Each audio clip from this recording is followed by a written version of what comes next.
어둠에서 빛으로 인도합시다. 네. 어둠에서 빛으로 인도하는 그 사명을 우리가 잘 감당하기 원합니다.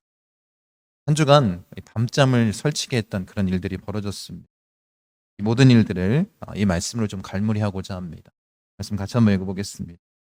그러므로 사람이 해야 할 선한 일이 무엇인지 알면서도 하지 않으면 그것은 그에게 죄가 됩니다.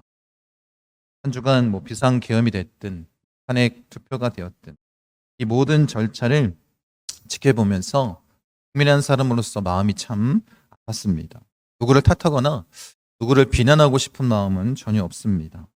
다만 제대로 된 정신세계를 가지고 있는 사람이라면 또 지도자고 리더라면 국민을 위해서 일해야 되지 않겠습니까? 또 나라를 위해서 일해야 되지 않겠습니까? 나라 위에 정당이 있을 수 없고 국민의 이익에 개인의 이익이 있을 수 없는 것 아니겠습니까? 리더라면 반드시 옳은 일, 선한 일, 대의를 선택해야 되는 것 아니겠습니까?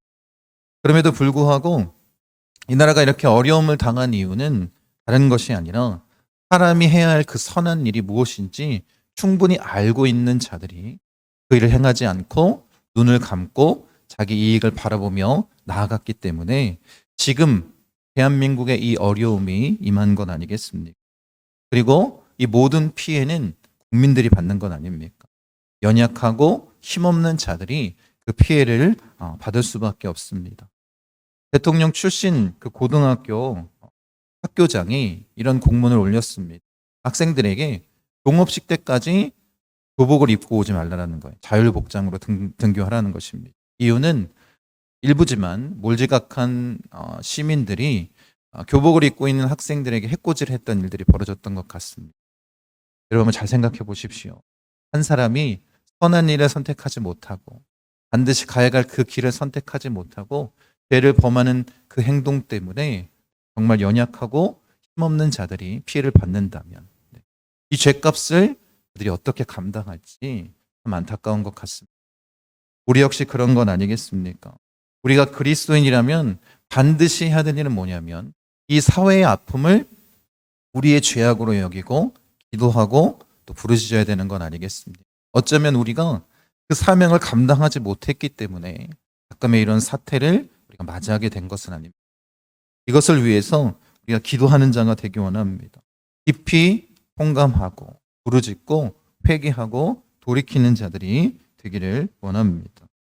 이런 바울처럼 하나님 앞에 그리고 사람 앞에 양심의 거리낌 없이 거룩함으로 서 있어야 이 세상을 변화시킬 수 있는 힘이 생기는 건 아니겠습니까?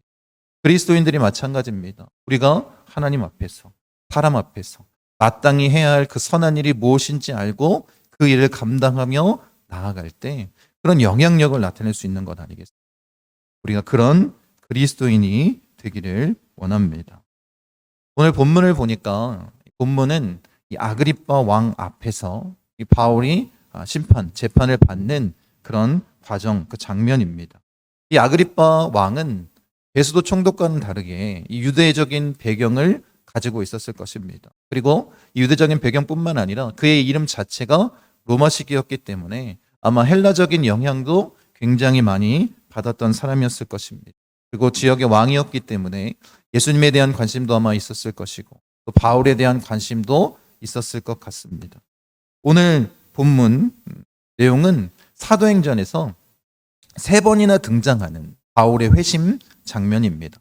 다메섹에서 예수님을 만났던 그 사건에 대한 기록입니다. 9장도 그렇고 22장도 그렇고 26장 이렇게 3번 등장합니다. 그런데 이 3번의 내용이 다 다릅니다. 왜 다를 수 있을까라고 생각할 수 있을지는 모르겠지만 관점의 차이가 있기 때문에 그렇습니다. 9장은 3인칭으로 서술이 되었습니다. 그리고 22장과 26장은 1인칭으로 그렇게 서술되어 있습니다. 그러니까 지금 26장의 내용은 이 바울이 직접 경험했던 그 내용을 더 자세하게 담고 있습니다. 그러니까 다메섹 도상에서 있었던 일에 대해서 자신에게 일어났던 일, 예수님을 만났던 그 사건을 아주 자세하게 묘사하고 있습니다.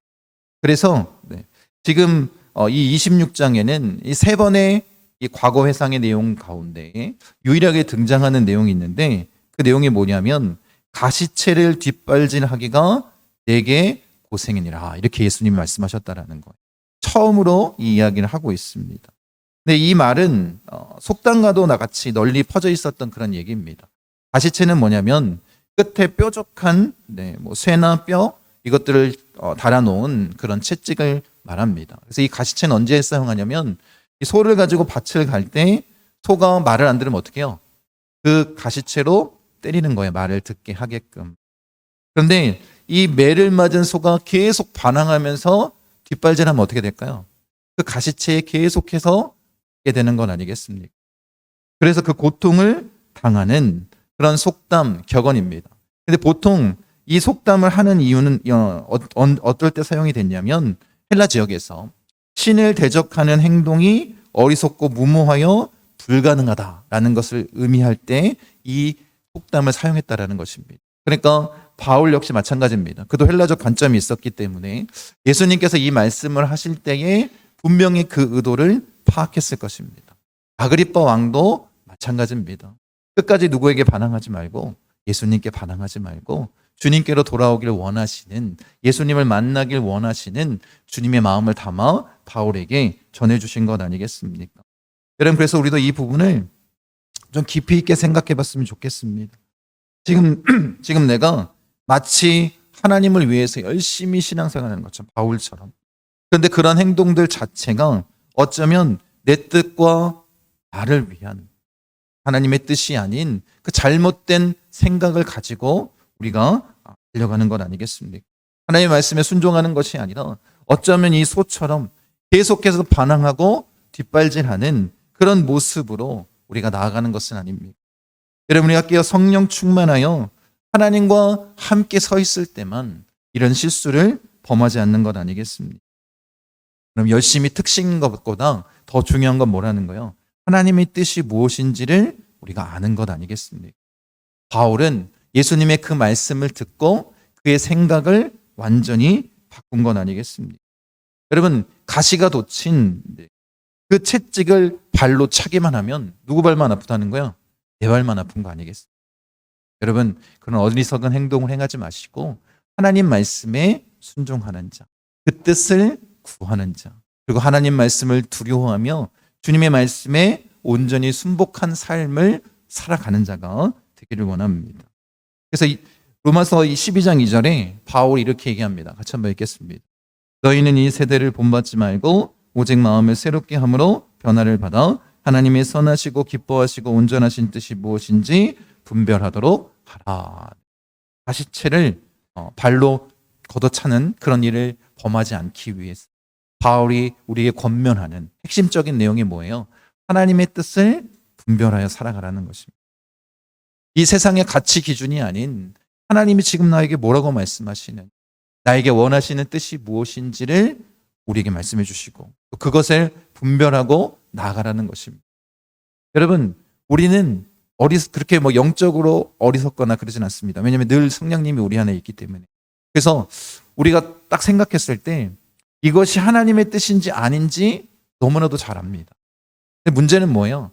알면서도, 그것이 선한 일인 줄 알면서도 행하지 않는다라는 거죠. 그게 뭐가 되는 거예요? 그게 죄라고 분명히 말씀하시는 건 아니겠습니까? 여러분에게도 분명히 그렇게 말씀하시고 계시지 않습니까? 여러분들이 자아를 버리지 못하고 끝까지 여러분의 생각을 가지고 내 마음대로, 내 뜻대로 그렇게 뒷발질하기만 한다면 결국 고생은 누구만 하는 거예요? 나만 하는 것 아니겠습니까? 그 죄를 우리가 감당해야 되는 건 아니겠습니까? 이것을 깨닫는 자가 되기를 원합니다. 여러분, 바울은 이 사건을 통해서 분명히 알았습니다. 뭐가 가장 중요하냐면 하나님의 뜻을 옳게 분별하는 것입니다. 그가 아무리 특심이 있고 열심히 있어도 하나님의 뜻을 분별하지 못했기 때문에 그리스도인들을 죽이는 그 죄악을 범한 것 아니겠습니까? 그래서 예수님을 만난 이후에 그가 어떤 삶을 살아야 되는지를 분명히 알게 된 것 아니겠습니까? 여러분, 그래서 이 변화된 바울이 가지고 있었던 사명, 주의 복음을 온전히 전하겠다는 그런 열망을 품게 된 것입니다. 그래서 예수님을 만난 이후에 그의 삶의 모습을 보면 어때요?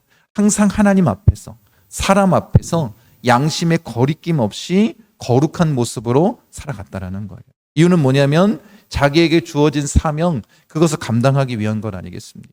그래서 바울은 예수님이 말씀하신 것처럼 그 베스도 총독 앞에서도 복음을 전하고 있고 아그리빠 왕 앞에서도 복음을 담대히 선포하고 있다는 것입니다. 여러분, 그런데 그 복음 메시지를 들었던 두 사람의 반응이 이렇게 나타납니다. 베스도는 바울을 향해서 뭐라고 말하냐면, 바울아, 내가 미쳤도다. 내 많은 학문이 너를 미치게 한다. 이렇게 얘기합니다. 아그리빠 역시 이렇게 얘기합니다. 바울에게 내가 적은 말로 나를 권하여 그리스도인이 되게 하려 하는도다. 이렇게 얘기합니다. 바울은 하나님이 주신 그 사명과 그가 정말로 거룩함으로 하나님 앞에 또 사람 앞에 그런 양심의 거리낌 없이 살아가며 복음을 선포하는 그 열정을 가지고 가장 중요한 예수 그리스도를 전하고 있습니다. 그런데 그들이 그 이야기를 듣고 뭐라고 얘기하냐면, 네가 미쳤다. 적은 말로 나를 그리스도인이 되게 하지 말아라. 이런 이야기를 하고 있습니다. 여러분, 바울은 그들이 어떻게 얘기하든지 아마 어쩌면 상관이 없었을지 모르겠습니다. 오히려 아니 더 당당하게 이렇게 얘기하며 나아갔을 것입니다. 우리 26장 29절 말씀 같이 한번 읽어보겠습니다. 바울이 이르되 말이 적으나 많으나 당신뿐만 아니라 오늘 내 말을 듣는 모든 사람도 다 이렇게 결박된 것 외에는 나와 같이 되기를 하나님께 원하나이다. 이 바울은 자신이 걸어가야 선한 길이 무엇인지를 너무나도 잘 알았습니다. 복음의 사명에 대한 확신이 있었습니다. 그래서 뭐라고 얘기하는 거예요? 그 베스도나 아그리빠 왕이 봤을 때 바울의 처지는 뭐예요? 결박되어 있는 죄수의 모습 아니겠습니까? 그런데도 담대하게 선포하는 거예요. 내가 이렇게 결박된 것 외에는 나와 같이 여러분들도 예수님을 만나고 변화된 삶을 살기로. 그것이 바울에게 주어졌던 사명이었고 그 사명을 그렇게 믿음으로 감당하며 나간 건 아니겠습니까? 바울은 나를 본받으라, 나와 같이 되기를 원한다 라는 이 말을 자주 사용하였습니다.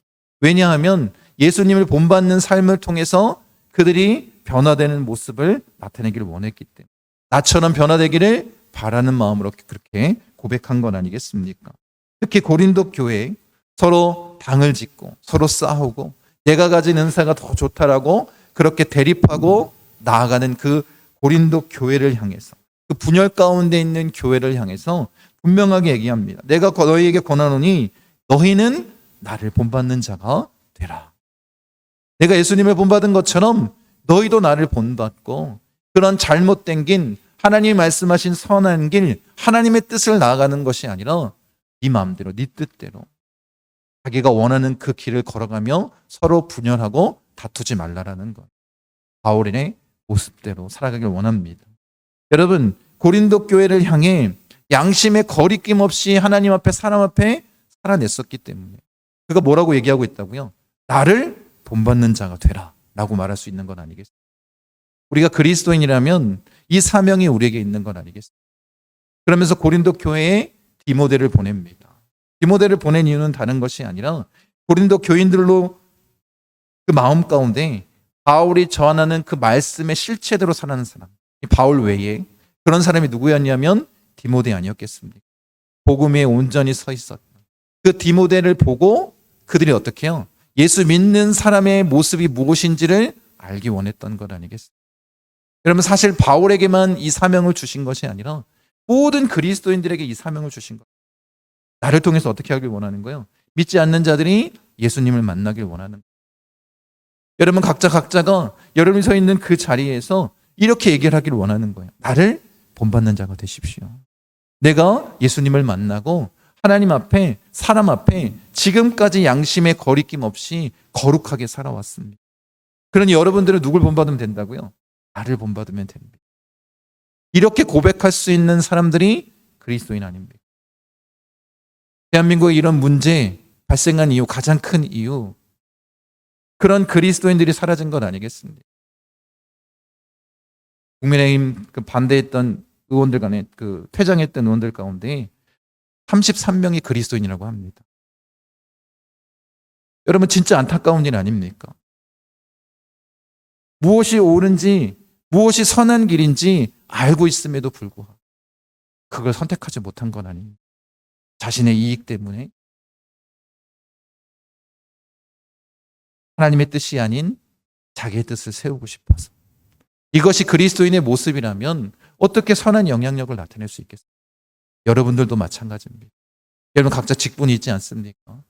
여러분들도 하나님께서 주신 말씀이 있지 않습니까? 그런데 어떻게 하고 있는 거예요? 그것이 선한 길인 줄 알고 그것이 주를 위한 길인 줄 알면서도 뭐 하고 있는 거예요?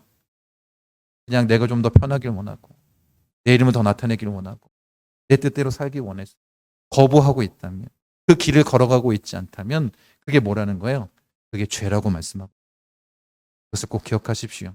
여러분의 자리에 여러분이 마땅하게 서 있지 못한다면, 선한 모습으로 하나님의 말씀대로 서 있지 못한다면 여러분들은 하나님 앞에 죄를 범하고 있는 것입니다. 그것을 잊지 않는 자가 되기를 원합니다. 미국 프로야구 선수 가운데 지금 일본 사람이긴 하지만 오타니 쇼헤이 선수가 굉장히 이슈가 되고 있습니다. 이번에는 지명타자로서, 지명타자는 공격만 하는 거예요. 수비는 하지 않고. 지명타자로서 뭐 했냐면 MVP를 탄 최초의 선수가 됐습니다. 그런데 이 오타니 쇼헤이 선수에게 붙어 다니는 수식어가 하나가 있는데, 그게 뭐냐면 쓰레기를 굉장히 잘 줍는 선수라는 거예요. 오타니 쇼헤이는 전 세계에서 가장 유명하고 가장 많이 돈을 받는 선수입니다. 근데 이 선수의 특징이 뭐냐면 쓰레기를 잘 줍는다는 거예요. 야구장에서 쓰레기가 보이면, 길을 가다가도 쓰레기가 보이면 줍는다는 거예요. 그래서 사람들이 이상하게 생각할 수 있지 않습니까? 근데 이 오타니 쇼헤이가 선수가 이렇게 이야기를 하더라고요. 이 습관은 고등학교 때부터 시작이 됐다라는 거예요. 그러니까 이제 고등학교 때 내가 최고의 야구 선수가 됐을 때 지켜야 할 72가지의 조항을 써놨다라는 거예요. 그 중에 이제 심판에게 인사 잘하기, 야구 글러브와 배트를 소중하게 다루기, 그리고 한 가지가 뭐였냐면 쓰레기를 잘 줍기. 그러니까 지금 이 오타니 쇼헤이 선수는 다른 사람들의 눈에 좋게 보이기 위해서 쓰레기를 주는 게 아니에요. 어떻게 됐다라는 거예요? 그것이 자기가 결단했던 것이 마치 자기네 습관처럼 나타났다는 것입니다. 여러분, 중요한 게 이것 아니겠습니까? 태도가 습관을 만들고 습관이 인격을 만들어가는 거 아니겠습니까? 지금 오타니 쇼헤이 선수가 그런 모습을 가지고 선한 영향력을 나타내고 있는 것처럼 그리스도인들도 마찬가지입니다. 여러분, 우리가 뭘 바라보며 나아가야 되겠습니까? 우리는 다른 기준이 아닙니다. 우리의 기준은 뭐예요? 하나님의 말씀 아니겠습니까? 하나님이 우리가 말씀하시는 그 선한 기준, 그것을 바라보고 우리가 달려나가야 되지 않겠습니까? 근데 여러분들이 그 기준이 무엇인지 알면서도 다른 길을 계속 선택하고 걸어간다면 가장 우리 주님께서 가슴 아파하시지 않겠습니까? 여러분, 그렇게 변화받는 삶을 살아가기를 바울에게 원하셨고, 또 예수님께서 분명하게 바울에게 어떤 삶의 모습을 가져야 되는지를 말씀하셨다라는 거예요. 여러분, 그 말씀을 통해서 우리 함께 나눌 텐데, 그것이 우리의 삶의 기준이 되기를 원하고 우리 역시 그런 삶으로 그리스도인으로 살아내기를 원합니다. 17절과 18절 말씀 같이 한번 읽겠습니다. 이스라엘과 이방인들에게서 내가 너를 구원하여 그들에게 보내어 그 눈을 뜨게 하여 어둠에서 빛으로 사탄의 권세에서 하나님께로 돌아오게 하고 죄사함과 나를 믿어 거룩하게 된 무리 가운데서 기업을 얻게 하리라 하더이다. 그럼 이게 그 바울에게 주어진 사명이고 바울을 변화시킨 것입니다. 어떻게 하라는 거예요? 어둠에서 사탄의 권세 가운데에서 하나님께로, 그러니까 사망에서 생명으로, 하나님의 나라의 천국 백성으로 세워나가는 것 아니겠습니까? 이런 일을 하기 위해서는 가장 중요한 게 있는데 그게 뭐라는 거예요? 그들이 죄사함, 예수 그리스도의 십자가 배울로 죄사함 받고 누구를 믿어야 되는 거예요? 예수님을 믿고 구원받아야 된다라고 분명히 말씀하시는 거다. 여러분, 이것이 우리에게 통일하게 주어진 사명이라는 거예요. 사망에서 생명으로 옮겨가는, 어둠에서 빛으로 인도해 나가는 건 아니겠습니까? 여러분, 서두에도 우리가 분명히 말씀을 나눴습니다. 사람이 해야 할 선한 일이 무엇인지를 알면서도 그 일을 행하지 않으면 그것이 우리에게 죄 아니겠습니까? 우리의 사명은 뭐라는 거예요? 세상 사람들이 어둠 가운데 있는 세상 사람들을 어떻게 하는 거예요? 빛으로 인도하는 것 아니겠습니까? 여러분이 길을 가는데 소경이 소경을 인도하고 가는 거예요. 근데 조금 더 가면 차도가 됐든 낭떠러지가 됐든 조금만 더 가면 어떻게 해요? 이 사람에게 큰 사고가 나거든요. 죽을 것 같아요. 근데 그걸 보면서 그냥 가면 된다는 거 안 된다는 거예요? 된다는 거예요. 그들에게 다가가서 보지 못하는 자들, 어둠 가운데 있는 자들, 그들을 빛으로 인도해야 되지 않겠습니까? 강도 만나서 거진 다 죽어가는 그 사람들을 보고 내가 바쁘다는 이유로 그냥 지나쳐 간다. 그게 어찌 그리스도인의 모습이라고 믿겠습니까? 여러분, 우리가 정말로 하나님께서 우리를 구원하시고 그 구원의 은혜를 우리에게 베풀어 주시고 참 그리스도인이 되었다면 우리가 해야 될 일은 다른 것이 아닙니다. 세상을 바라보면서 어둠 가운데 있는 자들을 어디로 인도해야 된다는 거예요? 빛으로 인도해야 된다. 이게 우리의 사명 아니겠습니까? 여러분, 바울이 그 다메섹 도상에서 가장 중요한 분을 만났습니다. 빛이신 누구를 만난 거예요? 예수님을 만났습니다. 그러니까 바울의 삶에 가장 그 기준이 되는 그 선한 일은 뭐냐면 예수 그리스도를 증언하는 거예요. 어둠 가운데 있는 자들이 예수님을 만날 수 있도록 빛으로 나올 수 있도록 복음을 선포하며 나아가는 건 아니겠습니까? 그러니까 어떻게 살았다라는 거예요? 하나님과 사람들 앞에서 양심의 거리낌 없이 자신이 어떤 피해와 박해와 어려움을 당한다 할지라도 그 복음의 사명을 감당하기 위해서 달려간 건 아니겠습니까? 예수님을 모른다면 이들은 어둠 가운데 있을 수밖에 없는. 여러분, 그래서 우리에게 가장 중요한 것, 우리 역시 예수님을 온전히 알고 죄사함 받고 그 구원의 은혜를 누리고 성령의 충만함으로 늘 하나님과 동행하는 삶을 살아내는 자가 되어야 되는 것 아니겠습니까? 그렇게 바울처럼 거룩함을 유지하는 자가 되기를 원합니다. 여러분, 그래서 중요한 것이 있습니다. 지금 주님이 말씀하시는 이 어둠에서 빛으로 인도하라고 하는데 이 어둠을 우리가 이렇게 표현할 수 있어요. 개인적인 어둠, 첫 번째가 개인적인 어둠인데 이 어둠에 속하게 되는 가장 큰 이유는 뭐냐면 하나님을 모르기 때문에 그런 거예요. 하나님과 단절되었기 때문에 그런 것입니다. 사랑의 근원이신 하나님을 모르니까 어떻게 돼요? 하나님의 그 사랑이 결핍되면서 시기와 질투와 미움, 그 어둠이 사람들에게 생겨난 것 아니겠습니까? 진리 자체이신 하나님과 결핍되면서 하나님을 모르니까 어떻게 된 거예요? 거짓과 어둠으로 짙어지는 삶을 살아가는 것 아니겠습니까? 정의의 원천이신 하나님과 단절되니까 부정과 불이 이 어둠이 심해지는 것 아니겠습니까? 그러니까 이런 사람들, 정말로 어둠 가운데 있는 사람들은 절망과 고독감과 죄책감 때문에 무너지는 것 아니겠습니까?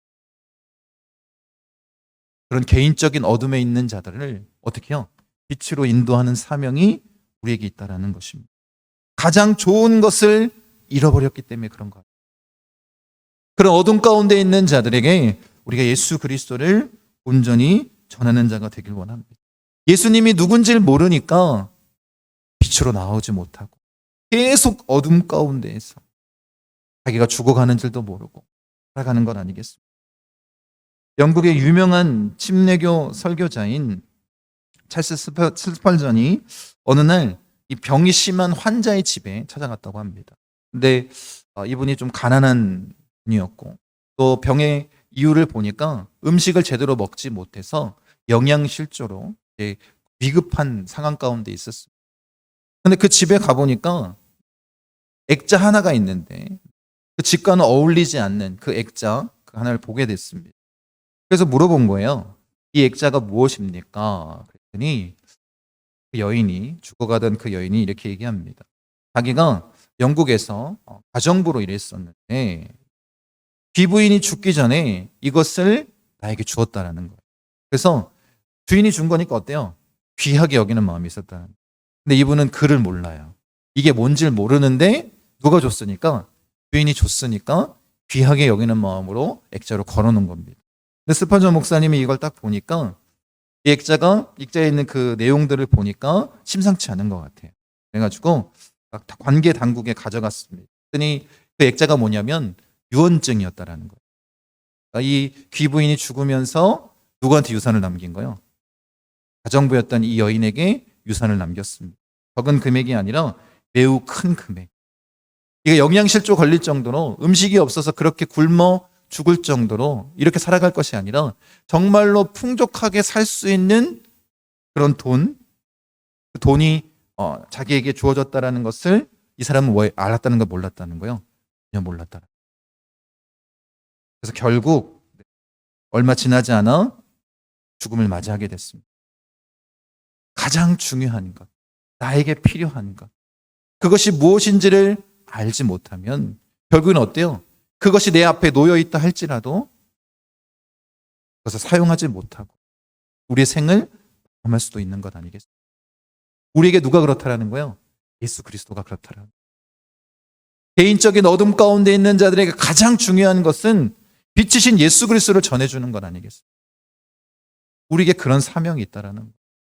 그런데 내가 그런 삶을 살아내지 못하고 어찌 그리스도인이라고 얘기하고 내가 직분자로 얘기하고 내가 예수를 믿는다라고 말할 수 있겠습니까? 여러분, 이런 사명을 우리가 온전히 살아내는 자가 되길 원합니다. 또 하나의 어둠은 뭐냐면 사회적 어둠이 있습니다. 국가적으로 가난하거나 아니면 공공위생이 완전히 무너졌거나 국가 시스템이 붕괴되었거나 이런 것도 큰 어둠입니다. 우리가 한 주간 굉장히 뼈저리게 느꼈습니다. 근데 우리가 집중해야 될 것은 이것입니다. 이 사회적인 어둠 뒤편에 누가 숨어 있는 거예요? 사탄이 숨어 있는 건 아니겠습니까? 이것은 영적 전쟁이라는 거예요. 여러분, 이것을 우리가 깨닫지 못하고 그리스도인으로서 그 사명을 버린다면 누가 기뻐할까요? 사탄이 기뻐하지 않겠습니까? 여러분, 그 사명을 잘 감당하며 나가는 자가 되기를 원합니다. 그래서 예수님께서 이 땅 가운데 오시면서 바울에게, 우리들에게 분명하게 전해준 사명이 있다는 거예요. 이게 뭐라는 거예요? 어둠에서 빛으로 인도하라. 내가 먼저 어둠에서 빛 가운데 나온 그 은혜를 경험했기에 이제 세상에 있는 사람들에게 어둠에서 빛으로 나올 수 있는 그 길을 알려주라는 거예요. 예수님을 전하라는 거예요. 여러분의 삶으로, 여러분의 입술로, 여러분이 서 있는 그 자리에서 그런 모습들을 나타낼 수 있는 자가 되길 원합니다. 어둠에서 빛으로, 사탄의 권세에서 하나님 나라의 백성으로 세워나가는 그 일을 감당하십시오. 믿지 않는 자들에게 예수 그리스도를 보여주고 그들이 예수 이름으로 회개하고 회심하고 돌이켜서 정말 그 구원의 은혜를 누릴 수 있도록 우리가 그 사명을 감당하기를 원합니다. 여러분, 이것이 우리의 사명이고 우리를 부르신 목적이고 내가 마땅히 해야 될 일입니다. 이게 우리가 마땅히 해야 할 선한 일이라는 거예요. 근데 왜 알면서도 하지 않습니까? 왜 알면서도 모른 척하십니까? 이게 다 뭐라는 거예요? 이게 다 죄라고 야고보서를 통해서 우리에게 분명히 말씀하시지 않습니까? 내가 해야 될 그 일, 그 사명 감당하기 원합니다. 여러분의 직분 가진 자로서 내가 어떻게 살아야 될지를 분명히 알고 있기, 그 사명을 감당하며 가는 자가 되길 원합니다. 그렇게 끝까지 하나님 앞에 영광 돌리길 원하고 어둠에서 빛으로 사람들을 이끌어가는 사명 감당하길 원합니다. 이를 위해서 우리가 어떤 모습으로 살아야 될까요? 하나님과 사람 앞에 양심의 거리낌 없이 거룩함으로 나를 본받으라 라고 말할 수 있을 정도로 담대하게 서 있는 자들 되길 원합니다. 여러분들 통해서 개인적인 어둠이 사라지고 사회적인 어둠이 사라지고 사탄의 권세가 사라지길 원합니다. 그렇게 하나님 나라를 세워나가는 우리 목고순복음 중앙교회 성도님 되시기를 간절히 축원드립니다.